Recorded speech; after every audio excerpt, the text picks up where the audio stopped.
Hello and welcome to this installation video on how to install it and configure Home Access Plus. This is part 1 of 2 for installing Home Access Plus.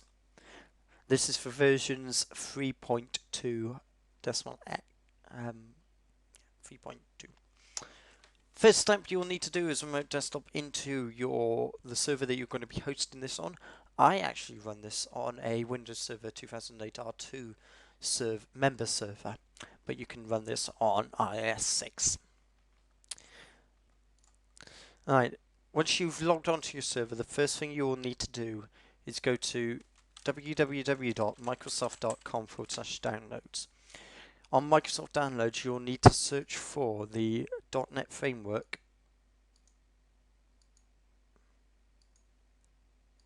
You will need to search for the .NET Framework version 3.5. Once you've found it, it will be called Service Pack 1. This is the full and cumulative update package, so don't worry. Download this file. It will be 2.8 meg big. If you do not want to download the web installer of this, there is a complete package on the website that you just looked at. If you scroll down to the bottom, there is download the full package. What you will next need to do is allow .NET 3.5 Service Pack 1 to install completely. This will install the .NET framework into iOS and will configure ASP.NET for use on iOS. While it's doing this, you might as well go to CHS Extranet. Once it's downloaded, click the install option. I've already got this installed, so I am just going to cancel the installation. Once your installation has been completed, you will need to go to on a separate computer, because for some reason the security settings on the domain controller don't allow you to do this. You'll need to go to chsextranet.codeplex.com and you will need to download the latest version of Home Access Plus from the side. Download either the MSI or zip file. I'm going to be installing via the zip file, but it basically the two, you can either do it via MSI or via zip. They are both the same. So once you have downloaded the file, you need to extract it. Now you will need to browse to D drive RM network RM managed web components on CC3. And you can see here that I've already downloaded it and extracted the file. You'll need to create a new folder called Extranet and extract the contents of the Home Access Plus installation into that folder. Once that is done, you'll now need to load up Internet Information Services on your server.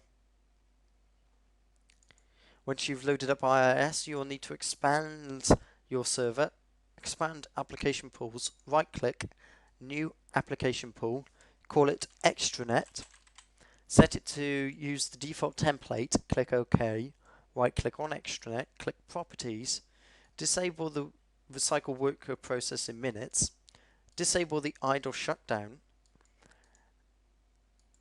and check that the identity is set to network service. You'll now need to expand websites, expand RM. On Extranet, you'll need to right click and go permissions. You'll need to add the network service group and give it full permissions. You will then need to right click on Extranet and go properties. Click on create, which will create an application for the Extranet. Change the application pool to be the Extranet application pool. Click apply. Click on configuration.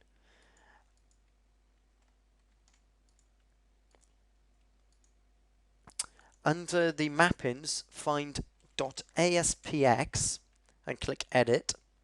Copy the executable address and click OK. Click insert in the wildcard application maps. Paste in the ASP.NET ISAPI filter. Untick verify that file exists and click OK. This has just added in a wildcard exception, which means that any request to the Extranet folder will be dealt with will be handed to the ASP.NET framework for handling. the other settings on that window are okay. Click OK, go under Directory Security, edit an authentication, disable anonymous authentication, and enable basic authentication. Set the default domain to be crickowl.internal or the domain that you are using on, and click OK. You will now then need to go under HTTP headers and check that the enable content expiration is ticked and that it's expire immediately. And HTTP headers, make sure that cache control has no cache set. You will now need to go into MIME types and add the Silverlight MIME type in, which its extension is .zap xap, and it's an application /x-silverlight-app. Click OK and click OK. Once that is done, click OK again to save the changes. You'll now need to click on Web Service Extensions, find ASP.NET version 2 and change it from prohibited to being allowed. By default, RM has set this to be prohibit. Change it to allow and it will work. Once that is done, please you have just configured IIS and you will now need to configure the extranet web.config file for use. That will be in the next video titled Home Access Plus Configuration.